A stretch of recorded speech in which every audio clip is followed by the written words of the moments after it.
Salam teman-teman, saya Adi. Materi kali ini kita akan membahas karakteristik budaya Cirebon bagian 2.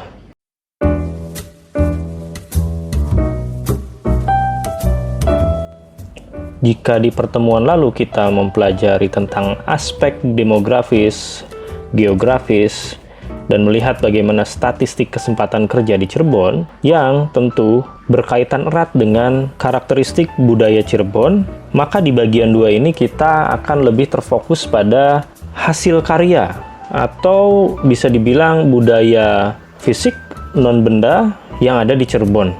Saya akan lebih fokus bagaimana kita bisa mengeksplorasi budaya yang ada di Cirebon dan kita kemas menjadi suatu dalam tanda kutip produk budaya yang bisa dijangkau oleh orang-orang lain di luar Cirebon atau bahkan di dunia, tentunya melalui kolaborasi dan karya visual yang selalu saya sampaikan kepada teman-teman mahasiswa.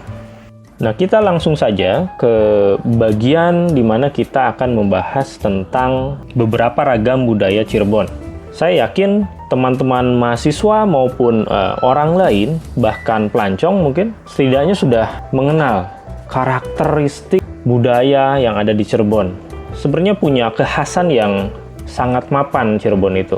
Ya, apalagi kita kalau berbicara batik dengan batik Megamendung, walaupun ada batik-batik lainnya yang khas di Cirebon, lalu juga ada kuliner-kuliner yang sangat menarik dan khas ya, yang bahkan berekspansi keluar Cirebon. Katakanlah ketoprak, tahu gejrot gitu ya, kan asik ya. Membahas kuliner gitu yang sebenarnya kita tidak sadar bahwa itu adalah produk budaya yang sampai saat ini menjadi suatu karakteristik ya. Nah, teman-teman, kalau beberapa waktu lalu saya pernah membahas tentang wujud kebudayaan dari Pak Kuncharaningrat ya. Mudah-mudahan masih ingat atau buka kembali bahwa wujud kebudayaan benda ini tidak terlepas satu sama lain dari kompleks gagasan dan kompleks aktivitas di mana kelompok masyarakat tersebut tinggal. Ada 3 wujud kebudayaan. Nah, tentu di antara 3 tersebut saling berkaitan. Nah, maka ketika kita akan mengkaji suatu budaya, bahkan budaya benda seperti batik, ini nasi jamblang misalkan secara visual bisa kita lihat, bahkan kesenian seperti tari topeng itu kan suatu yang bisa kita lihat nampak secara fisik. Nah, apa yang melatar belakangi adanya atau lahirnya karya tersebut? Apa yang menyebabkan motif Megamendung ini bisa kita lihat seperti awan gitu ya, yang mungkin punya makna-makna filosofis di dalamnya. Nah, itu adalah penjelasan yang bisa kita kaji sebenarnya melalui kajian antropologis, tentu selain kajian seni atau kajian lain yang terkait dengan produk budaya tersebut. Di sini saya mengambil beberapa referensi, baik dari pemerintah maupun hasil kajian dari media yang saya sadur. Dan saya mengambil beberapa contoh saja sebenarnya yang bisa kita bahas secara singkat di sini, yaitu motif batik Megamendung, ada nasi jamblang, dan tari topeng yang sangat menempel di ingatan kita gitu ketika kita datang ke Cirebon. Yang pertama ada batik Megamendung. Nah, tentu batik ini adalah batik yang khas yang digunakan oleh banyak orang saya kira di antara motif batik lainnya yang ada di Cirebon. Saking populernya, batik ini dijadikan salah satu pernik atau dekor interior yang mana motifnya itu Megamendung gitu, khas Cirebon banget pokoknya. Nah, tentu di balik visualisasi yang kita lihat terhadap produk-produk budaya tersebut, nah kita harus ingat ya bahwa batik tentu adalah bagian dari kebudayaan, benda ya, tangible itu bisa kita lihat. Dan di balik akhirnya motif tersebut itu banyak cerita atau makna filosofis sebenarnya yang bisa kita kaji. Bahkan tidak perlu mengkaji lebih dalam, sudah banyak yang memaparkan tentang apa makna di balik motif Megamendung itu. Yaitu bisa searching, bisa explore lebih jauh ya. Tapi setidaknya saya paparkan sedikit di sini bagaimana sebenarnya motif batik Megamendung ini merupakan hasil akulturasi ya antara masyarakat Cirebon saat itu dengan budaya Tionghoa atau budaya Cina yang memang sangat erat sekali hubungan kerjasamanya dengan masyarakat Cirebon. Terutama ketika masa Sunan Gunung Jati, kita sama-sama tahu menikah dengan Putri Ongtin dari negeri tirai bambu, datang untuk menikahi Sunan Gunung Jati, di mana pernikahan tersebut tentu melahirkan generasi-generasi campuran ya, secara budaya atau secara etnik. Nah, maka bukan tidak mungkin dari hasil pernikahan, yang mana pernikahan itu adalah tahap tertinggi dari hubungan antar etnik, maka tidak salah jika kita membahas bahwa beberapa produk budaya Cirebon itu ada kekhasan dari unsur-unsur budaya Tionghoa ya. Dan tentu semakin generasinya bertambah dan perkembangan zaman terus berlalu, pasti ada modifikasi-modifikasi dari motif batik itu sendiri, ya salah satunya Megamendung. Tapi kalau kita berbicara makna di balik adanya atau lahirnya motif Megamendung, itu ada sejarah yang meliputinya, ya salah satunya tadi hubungan budaya antara masyarakat Cirebon saat itu dengan kebudayaan Tionghoa. Dan yang kedua, ada nasi jamblang sebagai kuliner yang khas ya di Cirebon ya, selain palgentong, mie koclok yang sudah berekspansi kemana-mana ya, selain ketoprak tentunya. Nah, nasi jamblang ini menjadi unik, kenapa? Karena membungkus nasi itu dalam tradisi Sunda, atau mungkin Jawa juga ya, biasanya menggunakan daun pisang. Tapi di Cirebon, justru daun jati digunakan untuk membungkus nasi ya. Nah, ini tentu ada sejarahnya, dan ada faktor budaya yang meliputi kenapa menggunakan pohon jati. Seperti biasanya, yang namanya budaya itu tidak lepas dari bagaimana lingkungan alam dan sosialnya. Nah, kalau kita lihat dan kalau kita pelajari sejarah kebudayaan Cirebon dan wilayah geografis Cirebon, memang dulunya katanya sih banyak pohon jati ya, yang ada di beberapa titik wilayah Cirebon saat itu. Sehingga pohon jati itu sendiri menjadi inspirasi masyarakat Cirebon dalam membungkus nasi tersebut. Ada alasan di balik itu. Nah, ini saya mengutip dari Kumparan, bahwa nasi jamblang itu lahir dari masa penjajahan Belanda, jadi sudah cukup lama, yang mana saat itu masyarakat pribumi ya, dihadapkan dengan masalah kelaparan ya, saat bekerja. Otomatis, kan bekerja itu tidak seperti sekarang mungkin. 7 jam pulang rumah, ya berapa jam pulang rumah. Mungkin tidak semua profesi seperti itu, tapi kan semacam kuli gitu ya, untuk membangun infrastruktur jalan dan sebagainya itu butuh berbulan-bulan baru pulang. Nah, sedangkan yang namanya zaman dulu tidak seperti sekarang, banyak warung makan gitu ya, di mana setiap jarak berapa meter kita sudah bisa menemukan makanan atau minuman. Nah, sehingga mengakalinya ya dengan membungkus nasi supaya bisa menjadi bekal ketika bekerja. Setidaknya bisa untuk 1 hari 2 hari lah gitu. Nah, saat itu perbekalan itu cepat basi, sehingga masyarakat tentu mengakalinya ya. Yang namanya mengakali itu adalah bukti bahwa manusia itu adalah makhluk yang kreatif. Karena ketika problem manusia itu muncul, maka manusia itu akan mencari solusi ya atas problem tersebut. Muncul lagi problem baru, manusia akan mencari solusinya, dan terus seperti itu. Salah satunya pohon jati.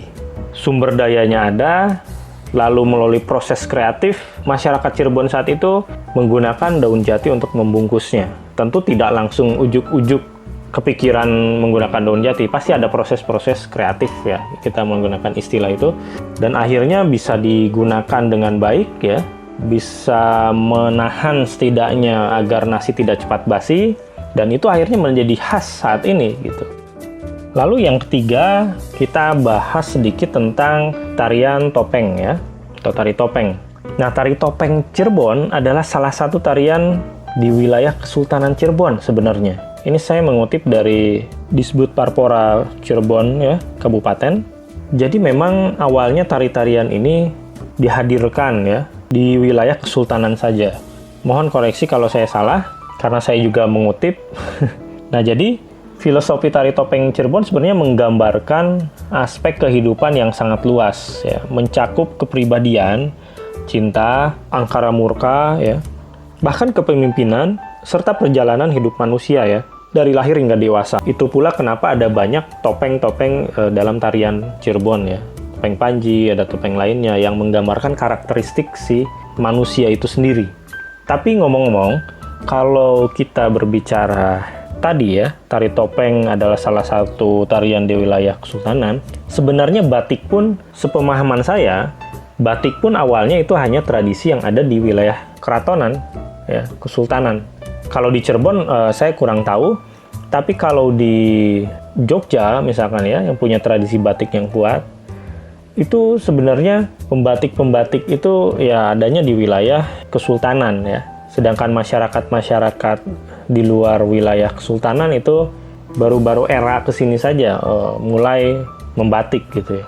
Karena memang keraton erat dengan kebudayaan dan tradisi-tradisi yang khas gitu. Itu pula kenapa saat ini sebenarnya kan fungsi keraton itu sendiri lebih pada menjaga budaya-budaya yang ada di wilayah di mana keraton tersebut eksis gitu.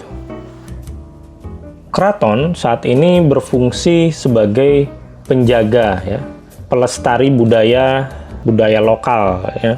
Sehingga tugas terberat orang-orang yang ada di keraton sebenarnya kan bagaimana menjaga eksistensi budaya itu sendiri. Selain tentu sebagai simbol ya, simbol suatu daerah di mana secara historis daerah tersebut pernah berjaya gitu ya di bawah pemerintahan keraton tentunya. Sebelum adanya pemerintahan seperti sekarang ya, di bawah negara Indonesia lalu turun ke pemerintah daerah, dari pemerintah daerah juga turun ke sub-sub pemerintahan seperti dinas gitu ya, dan lain sebagainya.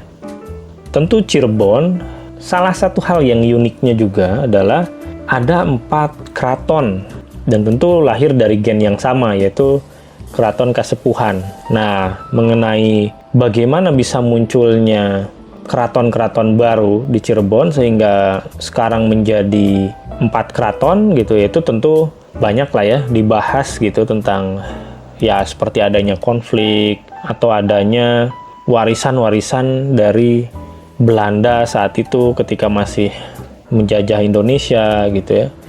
Nah, itu cukup sensitif dan tentu bagaimana sebenarnya keraton ini khususnya di Cirebon ini menjadi simbol yang menarik khususnya bagi wisatawan, misalkan seperti itu.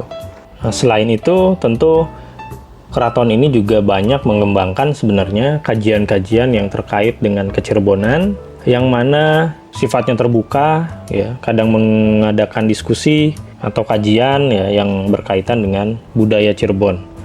Karena menarik mendengar cerita-cerita tentang keratonan ini, baik dari aspek politiknya, dari aspek budaya, yang mana keempat keraton ini masih sangat eksis di Cirebon, masih bisa kita lihat secara infrastruktur maupun budaya atau aktivitas-aktivitas tradisi lainnya yang dijaga oleh keraton. Terlepas dari contoh-contoh kebudayaan maupun simbol budaya yang ada di Cirebon, lantas apa peran kita sebagai masyarakat akademis dalam merangkum ya, kebudayaan-kebudayaan yang khas tersebut, yang memiliki karakter tersendiri dan khas gitu. Bagaimana mengemas kebudayaan yang sudah mapan ini menjadi lebih menarik perhatian banyak kalangan gitu, dan kita bisa memvisualisasikan menjadi suatu karya tersendiri yang setidaknya bisa membantu atau berkontribusi terhadap masyarakat Cirebon itu sendiri, di mana kita saat ini berkuliah ya. Bagaimana kolaborasinya? Yaitu yang akan saya sampaikan lebih lanjut tentunya. Nah, pekerjaan rumah kita hari ini kan bukan tentang bagaimana Cirebon itu lahir. Mahasiswa jurusan sejarah lah itu PR-nya. Walaupun ya kita sah-sah saja menyukai atau ada ketertarikan terhadap sejarah Cirebon, silahkan. Tapi justru yang ingin saya angkat yaitu bagaimana kelahiran Cirebon itu berarti bagi masyarakat luas gitu. Kalau kita berbicara sekedar budaya, yaitu banyaklah yang membahas gitu. Sebagai mahasiswa tentu harus sudah sampai ke situ jalan pikirnya bahwa apa yang bisa kita berikan untuk Cirebon ini. Ya, salah satunya dengan karya. Nah, terakhir saya ingin memantik sebuah diskusi tentunya ya, bagaimana kita bisa merefleksikan kebudayaan kita sendiri. Tidak selalu berbicara tentang Cirebon tentunya, tapi kita masing-masing merefleksikan budaya kita sendiri, bahwa semakin berkembangnya hasil karya manusia yang dianggap bermanfaat bagi kelangsungan hidup manusia itu sendiri, terkadang menimbulkan masalah baru yang juga perlu diselesaikan. Lantas, apa relevansi dari berkembangnya kebudayaan manusia terhadap masalah baru kehidupan manusia itu sendiri? Saya kasih contoh, misalkan gedung-gedung tinggi, pemukiman-pemukiman yang dibangun di tempat-tempat yang dalam tanda kutip salah kaprah misalkan, atau pembangunannya hanya terfokus pada aspek yang penting jadi tanpa memikirkan bagaimana drainase misalkan seperti itu kan bagian dari produk manusia, hasil akal pikir manusia. Bahkan padatnya pemukiman-pemukiman yang semakin mengikis lahan-lahan produktif gitu ya, nah itu tentu salah satu penyebab dari adanya banjir itu sendiri. Lantas, dengan semakin canggihnya produk-produk karya manusia, itu kan melahirkan masalah yang baru sebenarnya. Nah, lalu bagaimana menurut teman-teman ya relevansi antara kebudayaan manusia itu terhadap masalah baru kehidupan manusia itu sendiri? Contoh lain bisa dicari ya.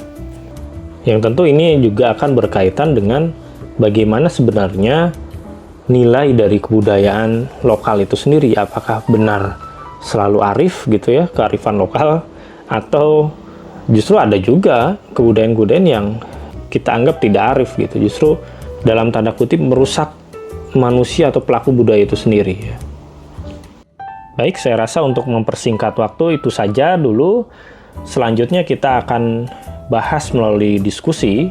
Dan sesuai apa yang saya utarakan sebelumnya, bahwa kebudayaan Cirebon itu adalah kebudayaan yang mapan, sehingga itu perlu kita lestarikan jika memang kebudayaan tersebut berdampak positif bagi masyarakat luas. Dan karena ada banyak ragam kebudayaan Cirebon, tentu itu juga bisa dimanfaatkan untuk kita berkontribusi dalam bentuk karya visual misalkan, atau karya tulis, atau karya-karya lainnya ya, bisa mengenalkan kebudayaan Cirebon lebih jauh lagi, terutama dengan media sekarang yang tanpa batas, tanpa jarak, dan tanpa terikat oleh waktu. Kita sebagai masyarakat akademis tentu bisa berkontribusi lebih jauh untuk mengemas dan memperkenalkan kebudayaan Cirebon, yang tentu mekanismenya akan kita bahas lebih lanjut. Baik, itu saja teman-teman, semoga bermanfaat. Assalamualaikum warahmatullahi wabarakatuh.